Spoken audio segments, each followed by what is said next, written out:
नमस्कार, आप देख रहे हैं एनएमएफ न्यूज में आपके साथ शबनम। बिहार में महागठबंधन में महाविवाद शुरू हो गया है। आरजेडी और कांग्रेस ने कई सीटों पर आमने सामने उम्मीदवार उतार दिए हैं। कहां ये लोग एक साथ चुनाव लड़ने का वादा कर रहे थे, एक साथ रैलियां हो रही थी, अब एक दूसरे से राहुल और तेजस्वी बात करने तक के लिए तैयार नहीं है। और सबसे चौंकाने वाली खबर तो झारखंड से आ रही है। जेएमएम ने अलग अपने आप को इस गठबंधन से कर लिया है, चुनाव लड़ने से इनकार कर दिया है। और उसी बीच आरजेडी के एक उम्मीदवार पर झारखंड पुलिस के जरिए एक बड़ा एक्शन लिया गया है। 21 साल पुराने डकैती के मामले में आरजेडी उम्मीदवार के नामांकन करते ही पुलिस उन्हें घसीटकर अपने साथ ले गई है। अब ऐसे में सवाल ये उठ रहे हैं कि आखिर सीट बंटवारे को लेकर सहमति नहीं बन रही तो आपसी खुन्नस निकाली जा रही है, क्योंकि जेएमएम ने साजिश के तहत उन्हें सीटें ना देने का आरोप भी लगा दिया है। इसी पर चर्चा करेंगे। चर्चा के लिए हमारे साथ जुड़े हुए हैं वरिष्ठ पत्रकार पंकज प्रसून जी। पंकज जी, महागठबंधन में क्लियर अनाउंस तो हुआ नहीं है कि टूट गया है गठबंधन, लेकिन जिस तरीके से विवाद दिखाई दे रहा है, क्या ये इनके ऊपर अब खुद ही भारी पड़ेगा? 15 ऐसी सीटें थी जहां पे एक दूसरे के खिलाफ लड़ रहे थे। हाँ। उसको घटा घटा कर इन्होंने 12 लाया है। आज भी 12 ऐसी सीटें हैं जहां एक दूसरे के खिलाफ उम्मीदवार ये उतारे हुए हैं। और दो पार्टनर ऐसे हैं, एक पशुपति पारस और हेमंत सोरेन की पार्टी झारखंड मुक्ति मोर्चा। इन दोनों का आरोप यह है कि अंतिम समय तक वादा करते रहे कि बस बस देने ही वाले हैं, बस देने वाले हैं। लास्ट डे ऑफ नॉमिनेशन के दिन ये कह दिया कि अब नहीं देंगे। तो अब ये चुनाव लड़ भी नहीं सकते क्योंकि कैंडिडेट ही नहीं अब उतार सकते। नॉमिनेशन का डेट खत्म हो गया कल ही। बिल्कुल। तो कल झारखंड मुक्ति मोर्चा ने प्रेस कॉन्फ्रेंस करके बकायदा ये कहा है कि हमारे साथ गद्दारी हुई है, धोखा हुआ है, साजिश हुई है, और ये धोखा दिया है राष्ट्रीय जनता दल ने। ये हेमंत सोरेन सरकार में मंत्री हैं सुदिव्य सोनू। हाँ। उन्होंने बकायदा प्रेस कॉन्फ्रेंस कर मीडिया को ये बताया कि उनका की गई है। और उन्होंने अपना दर्द कुछ ऐसे बयान किया कि अब हम अलग भी नहीं लड़ सकते, वो भी ऑप्शन खत्म कर दिया है। तो एक तो ये चल रहा है। मतलब टोटल कितनी पार्टियां थी? वामपंथी दल 3, आरजेडी चौथा, कांग्रेस 5वां और मुकेश सहनी 6ठा। तो ये 6 दल रहे हैं और 2 जो थे 8 दल थे, 2 को इन लोगों ने मार दिया लात। तो अब मान लिया जाए कि सब अलग लड़ेंगे एक दूसरे के खिलाफ। अब कैसे लड़ सकते हैं? जैसे वो दोनों तो लड़ ही नहीं सकते, नॉमिनेशन का डेट ही खत्म हो गया ना। हाँ। अंतिम समय तक इसलिए लटकाते रहे। अब एक दूसरे के खिलाफ लड़ रहे हैं। ये जो बाकी 6 बचे ना, 6 दूनी 12 सीटों पे एक दूसरे के खिलाफ लड़ रहे हैं। और मैं हैरानी की बात बता रहा हूं कि सासाराम से आरजेडी के कैंडिडेट हैं, सत्येंद्र शाह नाम है उनका। नॉमिनेशन करके वो निकल रहे थे और एक तरफ जिंदाबाद जिंदाबाद लग रहा था, दूसरी तरफ गई झारखंड पुलिस, उनको गपाक से पकड़ा, उठाया और लेके चले गए अपने राज्य। क्यों ले गए पता है? ये बदले के तौर पर एक्शन है क्या? झारखंड के गढ़वा में नहीं, बदला कैसे? 2004 में गढ़वा में डकैती में ये आदमी शामिल था। तो 21 साल पुराना मामला अब याद आया है? तो क्या डकैत है तो भागे चल रहे थे ना, पकड़ा नहीं रहा था। अभी पता चला कि टिकट मिला है, वहीं पे मौजूद रहेगा। नॉमिनेशन सेंटर पे तो आएगा ना नॉमिनेशन करने।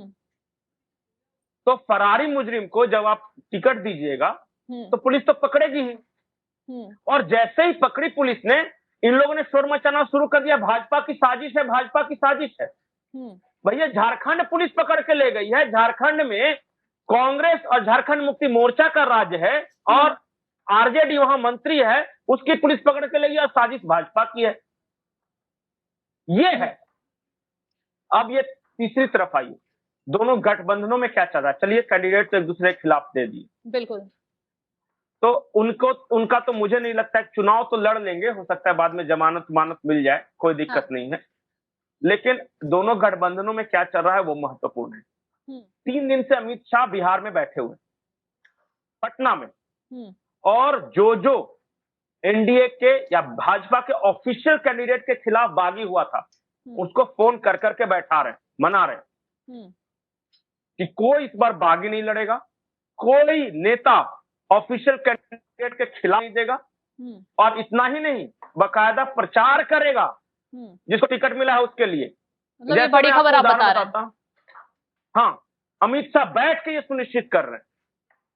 अमित शाह, जैसे मैं उदाहरण बताता हूं, औरंगाबाद में त्रिविक्रम सिंह को भारतीय जनता पार्टी ने टिकट दिया। वहां दो नेता ऐसे थे जो उनकी खिलाफत कर रहे थे, बोल रहे थे हम पार्टी का झंडा उठाए हैं तो हम लोकल हैं, तो बाहर ही आ गया है। अमित शाह ने दोनों को फोन किया, कहा कि उसका समर्थन की घोषणा करते या फिर मैं कुछ करूं। और एक रमादास हुए थे जो कह रहे थे कि हम लड़ेंगे चुनाव, उनके पास त्रिविक्रम सिंह को भेजा कि जाइए मिलिए और अपने फोन से जरा उनसे बात करवाइए। तो के बाद रामदास जी कहते हैं कि नहीं जी हम समर्थन देगा। अमित शाह से कौन पंगा ले, छोटा मोटा नेता तो बिल्कुल नहीं, और जिसको भाजपा में रहना है, सही बात है, जिसको हमेशा के लिए छोड़ देनी है वो सोचे, लेकिन जिसको रहना है आगे की भी राजनीति करनी वो तो नहीं कर। सब जगह बैठाया सारे बागियों को। आज स्थिति ये है कि एनडीए ने हर जगह पे कैंडिडेट की घोषणा की है, कहीं पे कोई बागी नहीं है और कहीं पे कोई विरोध नहीं कर रहा। सामाजिक समीकरण का ध्यान रखा गया है, मोदी और नीतीश सरकार की योजनाएं, ये सब है। दूसरी ओर एनडीए ने तो अपना समीकरण सेट कर लिया है, पूरी रणनीति मजबूत कर ली है, लेकिन अब राहुल तेजस्वी का क्या होगा? चुनाव ऐलान नहीं हुए थे तो हाथ पकड़कर रैलियां कर रहे थे, बाइक रैली निकाल रहे थे, एक दूसरे से गले मिलते नजर आ रहे थे। अब चुनाव की तारीख का ऐलान हो गया, नामांकन की तारीख निकल गई, अब ना राहुल तेजस्वी से बात कर रहे हैं ना तेजस्वी राहुल से बात कर रहे हैं। हालांकि दिल्ली दरबार तेजस्वी तो पहुंच गए, लेकिन राहुल की तरफ से कोई भाव ही नहीं दिया जा रहा। तो अब आगे क्या होगा? और 6 तारीख को वोटिंग होनी है, 4 तारीख तक ही इलेक्शन है, मतलब प्रचार है। पहले चरण में मुझे नहीं लगता कि राहुल और तेजस्वी एक जगह कहीं दिखेंगे। अब तक तो ऐसी कोई योजना नहीं, अचानक आके अगर कुछ कर लिया तो नहीं कह सकते। सोचिए कि दो बड़ी पार्टी, जो सबसे बड़ी पार्टियां हैं, दोनों के स्टार प्रचारक अपने अपने लिए लड़ रहे हैं, एक दूसरे के से बात ही नहीं कर रहे। और 61 सीटों पे कांग्रेस ने और 141 सीटों पे राष्ट्रीय जनता दल ने घोषणा कर दिया, और फिर वामपंथी 15 सीटों पे मुकेश सहनी ने।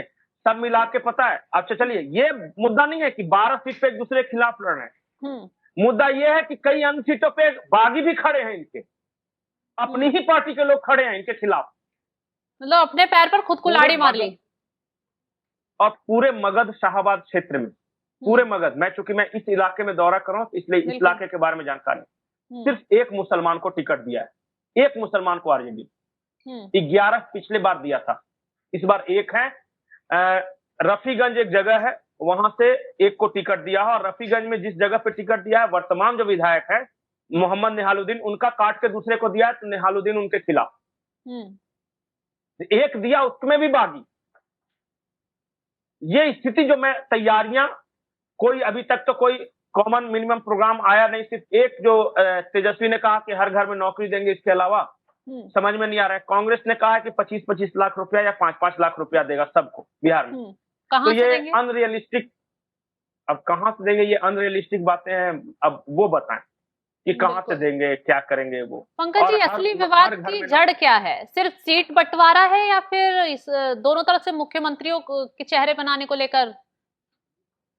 नहीं, सीट बंटवारा नहीं है। मैं बताऊं, तेजस्वी यादव उसी वक्त गलत राजनीति कर दिए जब राहुल गांधी के वोट चोरी यात्रा में इन्होंने सारथी बनना स्वीकार किया। आरजेडी बड़ी पार्टी थी, लालू यादव ये काम कभी नहीं करते, कभी नहीं करते ये काम। अगर लालू यादव को शामिल भी होना होता ना, तो अंतिम में जो गांधी मैदान में जो संयुक्त रैली हुई थी, वहां आते वीआईपी की तरह, और जब वो स्टेज पे चढ़ते तो ये सब खड़े होकर उनका वेलकम करते। तेजस्वी ने अपना कद खुद ही गिरा लिया। वो उन्हें तो यही लग रहा था ना कि साथ में लड़ेंगे, वोट जो दोनों का सेम ही वोट है वो बटेगा नहीं। साथ लड़ना, एक बात जान जाइए कि राजनीति ऐसे चलती। हेलो, हाँ, मैं ये कह रहा हूँ, एक बात जान जाइए, राजनीति ऐसे नहीं होती कि आपने कंप्लीट सरेंडर कर दिया अपने सहयोगी को और सहयोगी ने कंप्लीट सरेंडर कर दिया। एक राजनीति होती है विपक्षियों के साथ लड़ाई, और दूसरी राजनीति होती है अपने अंदर भी लड़ाई। पार्टियों में कैंडिडेट एक दूसरे से लड़ते हैं, पार्टी के अंदर पॉलिटिक्स चलती है, सहयोगी दलों के बीच जो पॉलिटिक्स चलती है। तेजस्वी यहाँ पे मार खा गए। बीजेपी या एनडीए और ये सबको तो गाली दे दिया जो भी थी, लेकिन कांग्रेस भांप गई, ये गरजू आदमी, हमारे यहाँ बिहार में गरजू बोलता है जिसको बहुत ज्यादा गरज है। तो वो समझ गया कि इसको अब थोड़ा इसका मूड़ी ममोड़ना है, दबाना है, और उसी वक्त से कांग्रेस ने टाइट करना शुरू कर दिया स्क्रू, और जानबूझ के 85 सालों बाद कांग्रेस का राष्ट्रीय अधिवेशन पटना में करवाया, उस वक्त भी तेजस्वी को समझ जाना चाहिए था।